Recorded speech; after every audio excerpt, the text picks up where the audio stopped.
Jadi pada dasarnya orang beribadah itu adalah untuk salah satunya untuk membantu anak ya.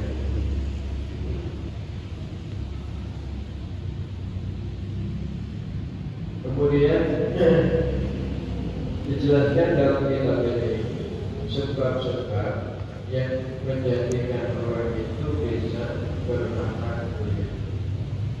Bismillahirrahmanirrahim. Bayan sababi alladhi bihi yanalu husnal khuluqi 'alal jannah. Bab tentang penjelasan sebab yang menjadikan orang itu bisa memperoleh akhlak yang mulia. Qad arafta anna husnal khuluqi yarji'u ila i'tidali quwwatil 'aqli wa kamalil hikmati wa ila i'tidali quwwatil ghadabi wa syahwati wa qawlu hadhil 'aqli muti'atan wa lisyari'in. Telah diketahui bahwa akhlak yang baik itu muaranya kepada kestabilan kekuatan akal dan kesempurnaan hikmah dan kestabilan kekuatan marah dan syahwat. Dan akhlak mulia itu ya, taat kepada akal sebagaimana taat kepada mengikuti akal pikiran dan mengikuti akal. Wa hadzal i'tidal yahsul ala wajhain. Kestabilan yang menjadikan orang itu memiliki akhlak yang baik itu dapat diperoleh melalui dua faktor. Ahaduhuma, yang pertama, bijudin ilahiyyin wa kamalin fitriyyin, karena anugerah dari Allah Subhanahu wa Ta'ala dan kesempurnaan penciptaan. Bihasri melakul insanu wa yudhanu kamilal akli hasanal khuluqi wa kubriya sultanu syahwati wal ghadabi wal khuliqatan mu'tadilataini muqaditaini lil akli wa syahwati. Jadi penyebab pertama itu karena anugerah Allah Subhanahu wa Ta'ala. Jadi orang itu sejak diciptakan, sejak dilahirkan, itu memang tabiatnya sudah tabiat yang baik. Contohnya para nabi, itu sudah diciptakan sejak awal memang menjadi orang-orang yang akhlaknya baik, lingkungannya baik, ya, kepribadiannya baik. Itu ada yang memang demikian. Ya, juga ada juga orang yang memang sejak kecil diciptakan demikian, diciptakan di lingkungan yang baik, memiliki tabiat yang baik. Ya, seperti para nabi tadi ya. Jadi ada orang itu baik karena memang anugerah dari Allah SWT. Yang kedua adalah iktisabu hadil akhlak bil mujahadati wa riyadhah. Yang kedua melalui proses berusaha untuk menggapai akhlak itu. Seperti kita ini ya. Jadi kalau ingin punya akhlak yang baik, ya harus berusaha bil mujahadah, dengan usaha keras, warniyah dan latihan. Jadi harus ada proses yang kita lakukan, tidak moro-moro jadi mengapit begitu. Harus ada usaha. Wa anibihi hamdun nafsi ala al-aqali lati yang tatiha al-qulubul Yang saya maksudkan adalah membawa diri kita untuk melakukan hal-hal yang dibutuhkan untuk menggapai akhlak yang mulia. Jadi harus melalui proses usaha. Faman arada masalan ayyahsula min nafsihi kullu judi fadhaliluhu ayyatakallama ma'ati fi'lil judi.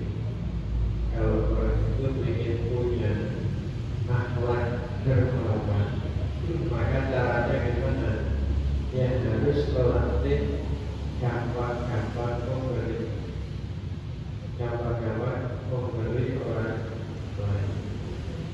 Fala yazalu yutalabuna, fala yazalu yutalibu nafsahu ya wa yubatilu alaihi, lakaluman mujahidan nafsahu fihi hatta yasira dalika qawman lahu wa yatasarru alaihi fayasbiru bihi jalan. Jadi harus terus menerus memaksa dirinya, membiasakan dirinya, berusaha keras sampai akhlak yang diinginkan itu dalam hal ini adalah dermawan, itu sudah menjadi tabiat dan mudah sekali melakukan. Jadi butuh riyadhah, mujahadah dan riyadhah. Kalau ingin orang itu tertib, jalan yang terus harus tertib. Kalau orang itu ingin punya akhlak apa itu tidak marah, ya latihan terus menahan diri supaya tidak marah. Itu namanya mujahadah, usaha keras, artinya doh dan latihan. Nah, makanya kita ini di dalam hidup kita sebenarnya sudah diberi kesempatan oleh Allah Subhanahu wa Ta'ala untuk berlatih menjadi orang baik melalui ibadah-ibadah.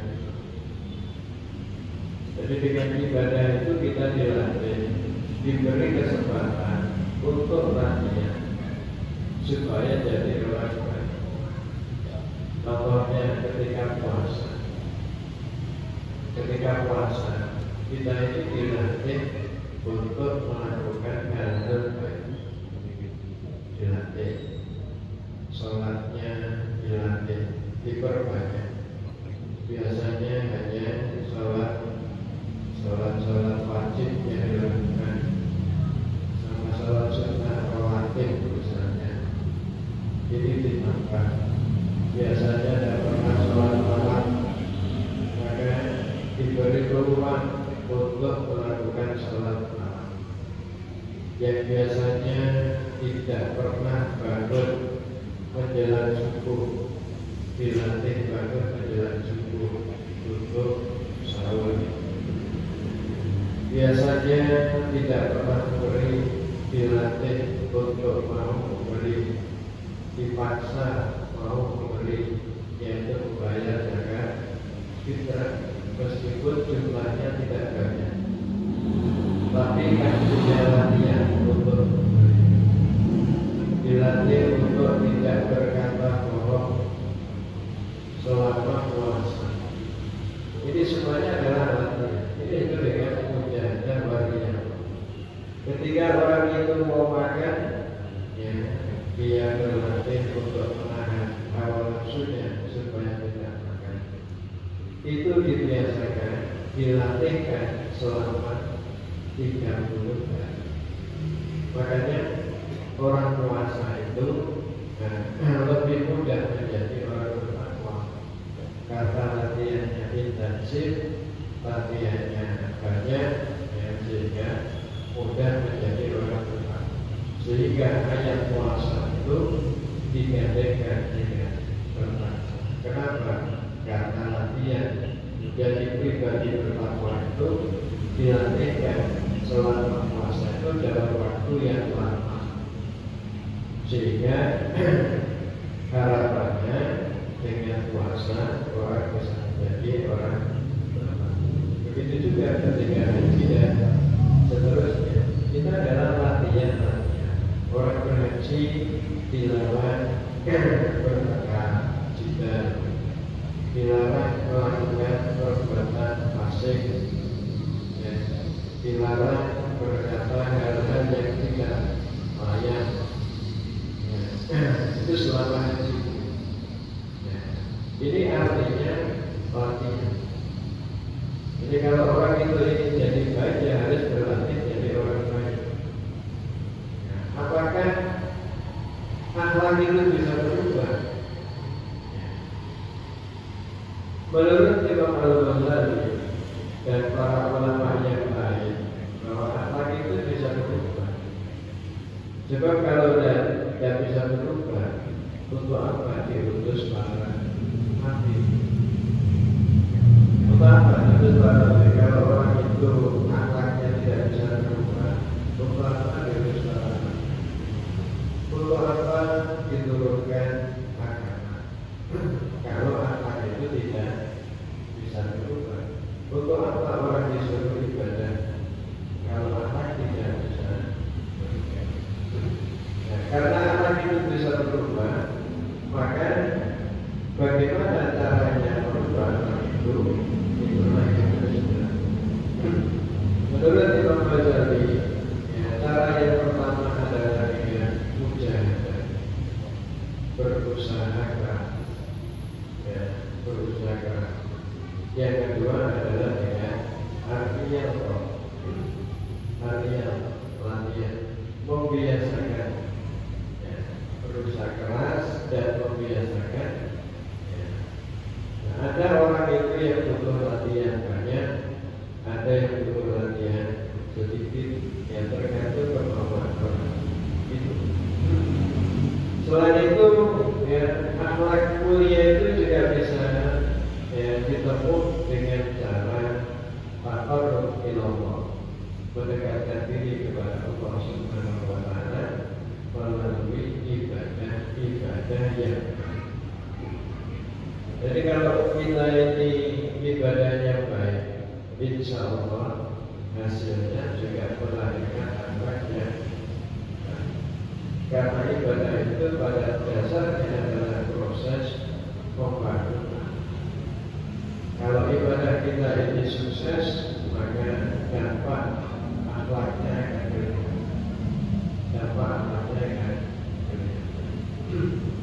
Jadi yang harus dilakukan. Seperti kita ini, ya. Jadi cara yang kedua ini yang harus ditempuh, ya, sambil tetap berdoa kepada Allah Subhanahu wa Ta'ala. Tapi harus tetap ada usaha, ada latihan, ada kebiasaan, ada taqarrub ila Allah melalui ibadah-ibadah yang baik, ada juga dengan berdoa kepada Allah Subhanahu wa Ta'ala.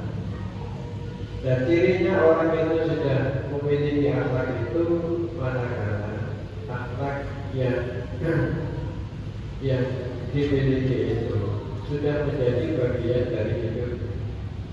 Jadi kalau orang itu dermawan, punya akhlak dermawan, itu tanpa ada situasi kondisi apapun, dia tetap dermawan. Dia akan tetap dermawan. Sifatnya adalah tetap. Akhlak itu sifatnya tetap. Beda dengan adab. Adab itu perilaku lahirnya, itu namanya adab. Kalau akhlak itu tempatnya di dalam diri, sifatnya tetap. Jadi kalau orang itu sudah berakhlak yang baik, maka perilakunya itu muncul dengan sendirinya baik. Dengan sendirinya baik, ya. Tanpa ada situasi dan kondisi yang membuat dia harus melakukan itu, tanpa pikir panjang. Jadi kalau orang itu sudah dermawan, ya tidak usah nyembari harus pilihan pakai bagi-bagi duit. Ya. itu dermawannya ya belum bagian dari akhlak. Kalau orang akhlaknya sudah dermawan, ya tidak ada tendensi apapun, dia sudah ya setiap saat dia ada orang butuh ditolong, ada dakwah yang membutuhkan dia melakukan dan seterusnya. Itu bedanya dengan kalau adab itu perilaku lahirnya, sifatnya tidak tetap, kondisional. Ya. Makanya kalau orang misalnya orang di Eropa, di Amerika kok tertib apa itu naik antri misalnya, gak salin-salinan, gak oleh-olehan. Kenapa? Kalau itu sudah menjadi akhlaknya, dia bisa tertib kapan saja. Tapi kalau itu muncul karena ada denda, maka itu belum menjadi akhlak. Ya. Belum menjadi akhlak, baru adabnya. Ya. Adab itu bisa dikondisikan. Ya. Orang misalnya di Singapura misalnya tidak berani buang sampah sembarangan. Apakah itu akhlaknya orang Singapura? Belum tentu. Ya. Karena bisa jadi mereka melakukan itu karena kalau buang sampah sembarangan dapat denda ya sekian dolar, sehingga tidak berani melakukan itu. Nah, akhlak itu sebenarnya juga bisa terbentuk dari kondisinya. Akhlak itu bisa dimulai dari dipaksa dulu, ya, dipaksa dulu, ya, baru kemudian bisa menjadi tabiat. Nah, kalau sudah menjadi tabiatnya, itulah namanya akhlak. Tapi kalau belum menjadi tabiatnya, maka itu namanya belum akhlak, baru adab saja, baru adab saja. Dan adab itu berubah-ubah tergantung kepentingannya, ya tergantung kepentingannya. Tapi akhlak itu kalau itu sudah menjadi bagian dari hidupnya, dan dia bisa melakukan itu.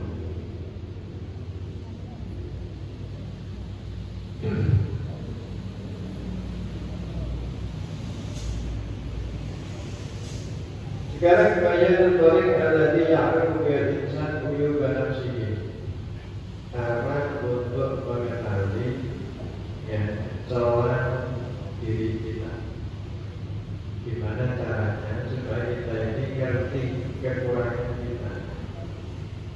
Ya, karena ya, orang itu ya, biasanya tidak jeli dengan aibnya sendiri. Umumnya orang itu tidak jeli melihat aibnya sendiri, tapi melihat aib orang biasanya orang itu lebih jeli. Ya. Makanya di dalam kitab ini ya, Imam Al-Ghazali menawarkan cara gimana sih supaya kita ini tahu kekurangan diri kita. I'lam Allah azza wa jalla idza arada bi 'abdin khairan basarahu bi uyubi nafsihi.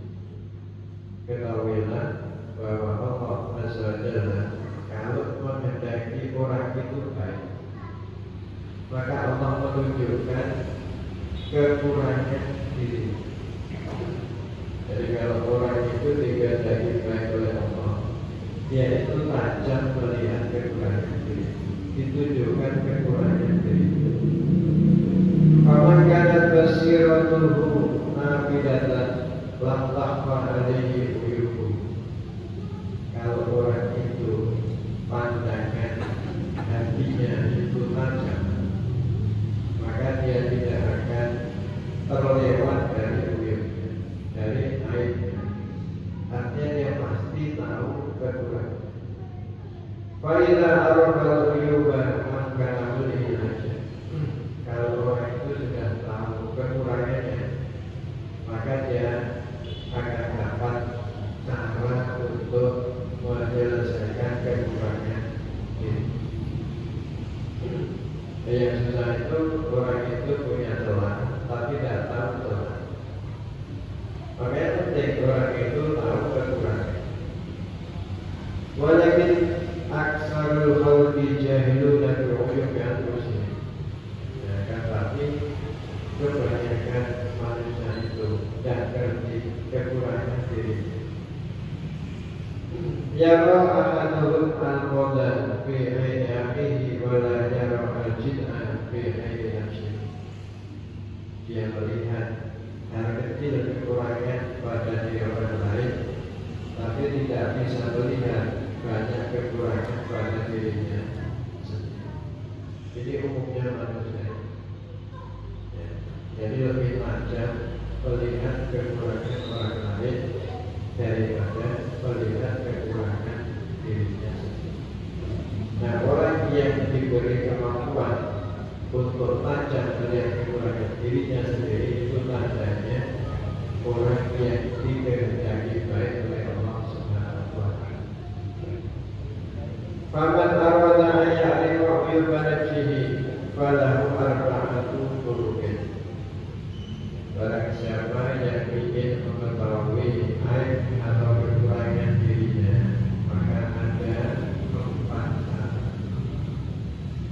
At-tariqul awal, cara yang pertama, ayat disabaina syaikhin basirin bi uyubi nafsi muttali'in ala qawayal akati wa yattabi'u isyaratuhu bi isyaratihi bi mujadati wa hadha sya'dat tilmidi ma ustadihi wa yu'arrifu ustaduhu uyuba nafsihi wa yu'arrifu tariqa ilaihi.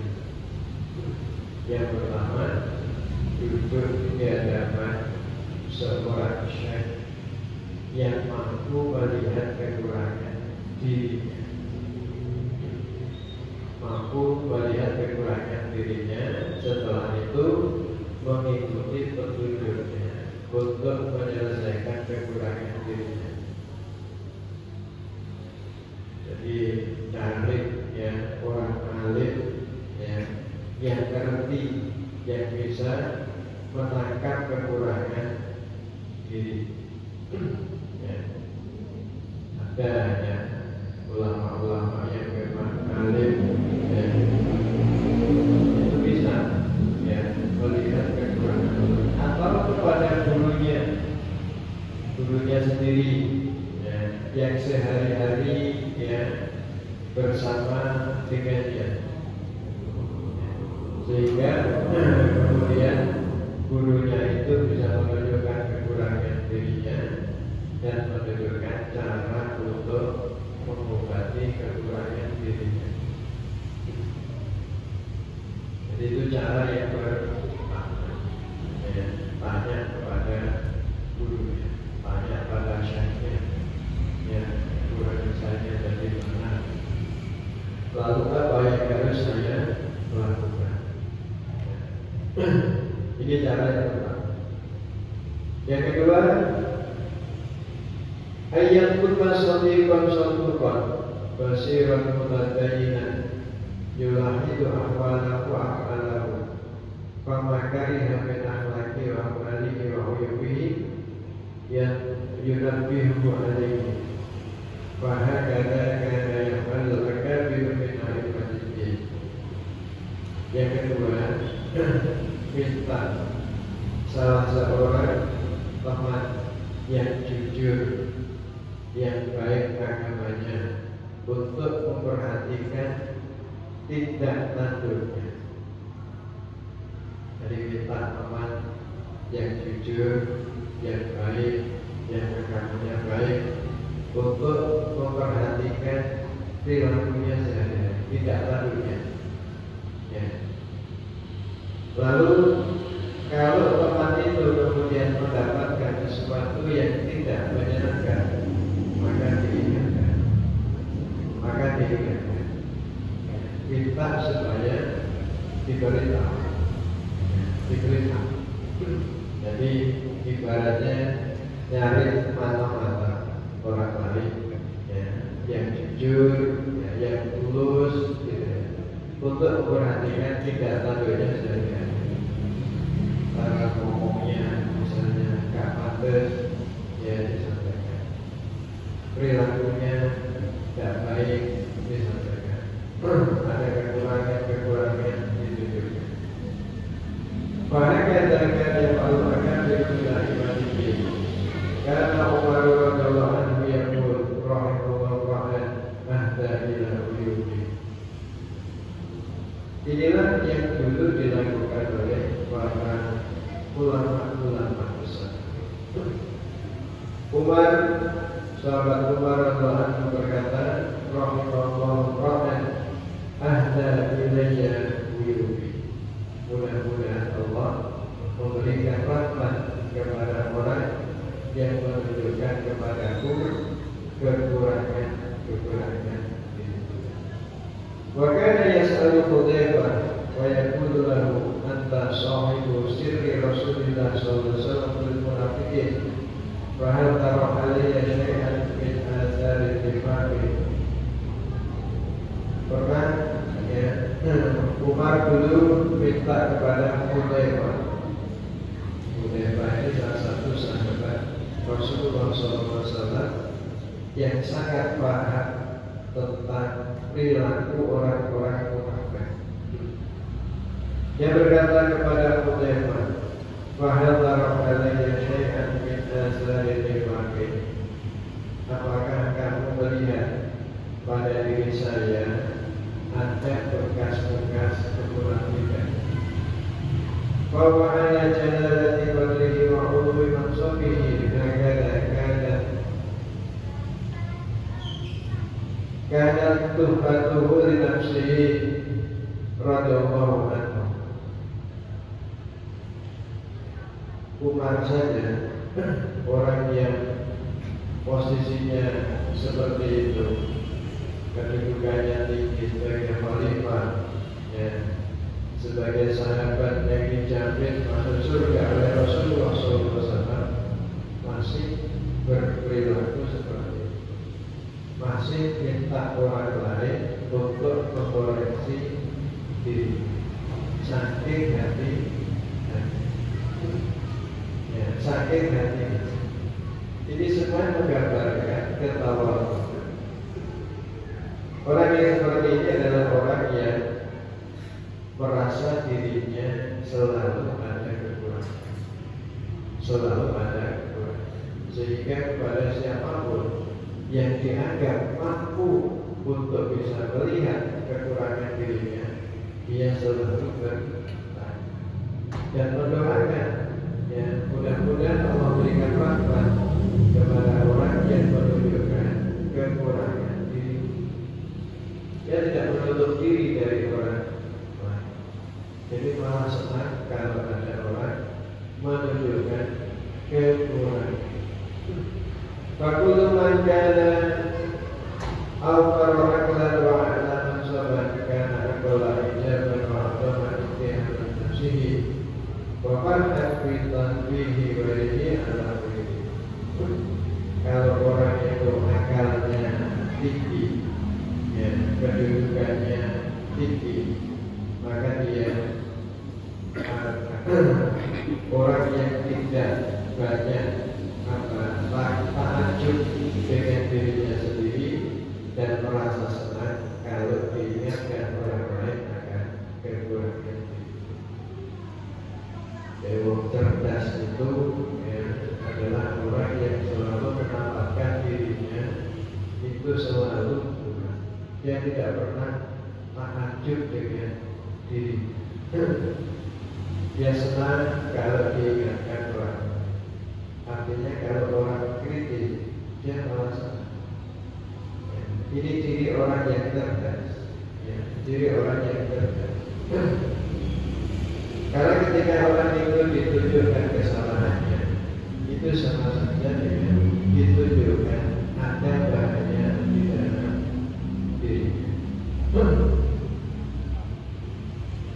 Ya, sebab apa? Kata Imam Al-Ghazali, "Fa'innal akhlaqa sayyi'ata hayyatun wa aqaribu lanta batun.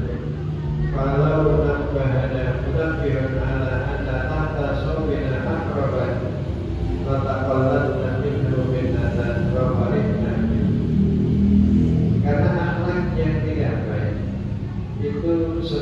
seperti ular atau seperti kolojokin yang yang menyengat. Kalau ada orang mengingatkan kita bahwa di bawah baju kita atau di belakang baju kita ini ada kolojokin, pasti kita akan sadar tentang itu dan kita gembira dengan orang itu. Harusnya kan seperti itu. Jadi ketika orang dikritik itu sebenarnya dia ingin diselamatkan dari kekurangan diri. Kalau ada orang kritik itu berarti tandanya senang. Makanya kalau orang itu dikritik, cara mensikapinya seperti ini. Anggap saja bahwa kekurangan dirinya itu adalah sesuatu yang membahayakan. Jika ketika dikritik dia tahu kekurangan dirinya, kemudian dia bisa berubah menjadi lebih baik. Kalau ada yang mengkritik dan ada yang mengingatkan, dia selalu berada dalam kekurangan. Jadi cara yang harus kita, sehingga ketika ada orang itu mengingatkan kita tentang kekurangan kita, ya kita harus berterima kasih karena dia telah menyelamatkan kita dari hal-hal yang barangkali akan membahayakan diri kita pada masa-masa yang akan datang. Bahkan ya, kalau syarat dari Imam Al-Ghazali, ya tidak usah menunggu dikritik, malah minta orang untuk mengkritik, ya, untuk mengoreksi diri kita. Jadi tidak usah kita ini menunggu kritikan orang, minta saja orang lain untuk terus yang memantau kekurangan kita.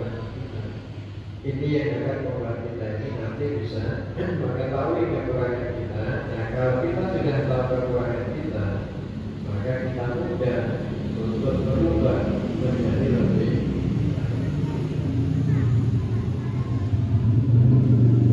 Al-Qariqus Salis, cara yang ketiga, ayastabi dan ma'rifat tawil binafsihi min al-sinati ma'adari. Cara yang ketiga adalah mengambil pengetahuan tentang kekurangan kita dari musuh-musuh kita, dari omongan musuh-musuh kita.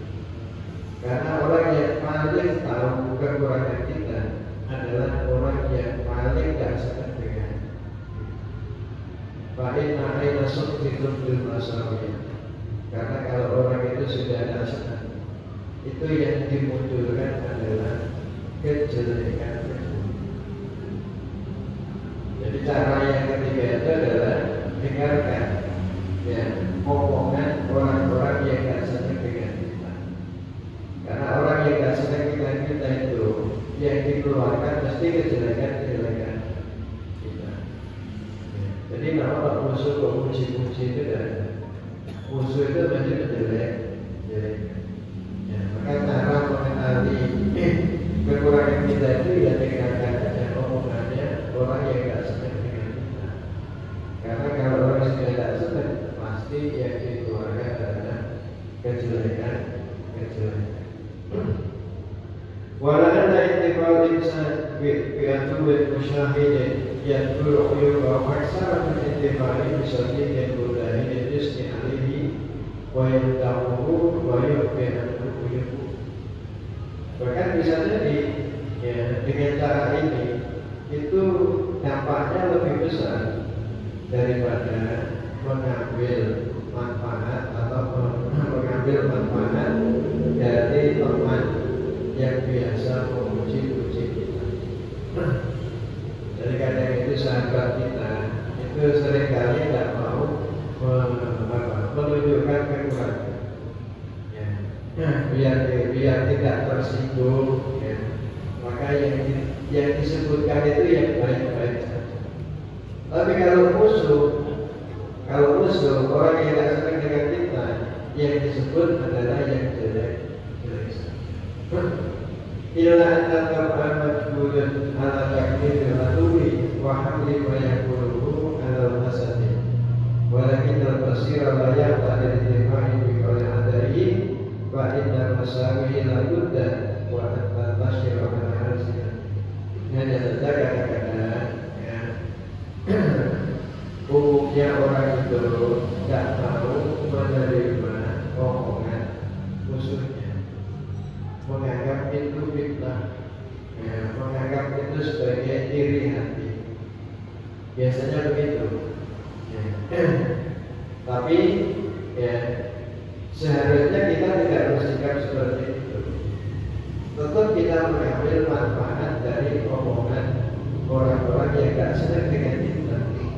Karena yang namanya kejelekan itu, kekurangan itu pasti ada dan pasti diketahui oleh musuh. Jadi kita tidak perlu bersikap itu fitnah, itu ini. Ya sudah, pikirkan aja. Kalau memang dia, ya kita perbaiki. Kalau tidak, ya sudah, biarkan. Sebagaimana disebutkan di dalam Al-Quran, "Fabashshir ibad alladzina yastami'una al-qawla fayattabi'una ahsana."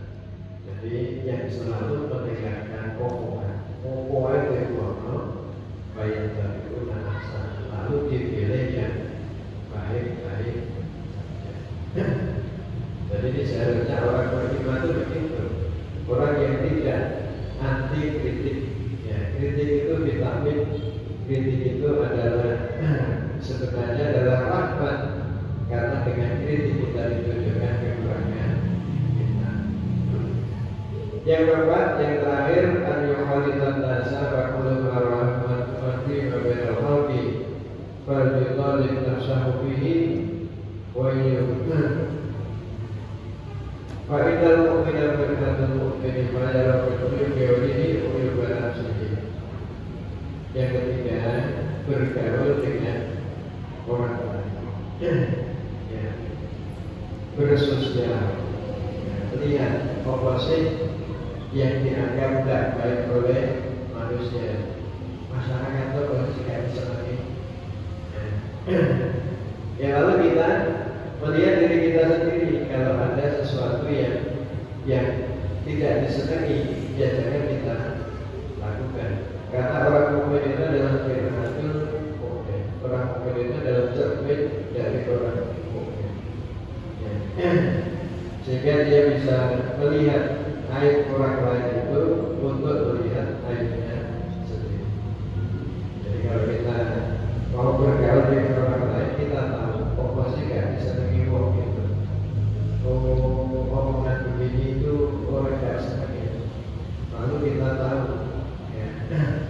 Karena orang itu dengan bergaul seperti itu kita tahu hal-hal yang positif yang dianggap oleh masyarakat, sebagaimana kita tahu hal-hal negatif yang tidak disenangi oleh masyarakat. Jadilah empat cara yang ditawarkan oleh Imam Al-Ghazali kalau kita ingin mengetahui kekurangan diri. Jadi yang pertama, cari guru, suruh mengoreksi gurunya. Yang kedua, cari teman yang jujur, yang tulus untuk mengoreksi diri kita. Yang ketiga, memanfaatkan musuh kita, omongan-omongannya kita saring, kita. Yang ketiga, yang keempat, bergaul dengan masyarakat. Apa yang dianggap baik, ya berarti itulah yang baik. Apa yang dianggap buruk, itulah yang. Inilah yang bisa kita bahas pada malam hari ini. Mudah-mudahan ada manfaatnya bagi kita semua. Dan mari kita berdoa bersama dengan doa. Allahumma sholli wa sallim wa barik ala Muhammadin wa ala alihi wa sahbihi rabbil alamin. Allahumma inna nas'aluka salamatan fid din wa afiyatan fil jasad.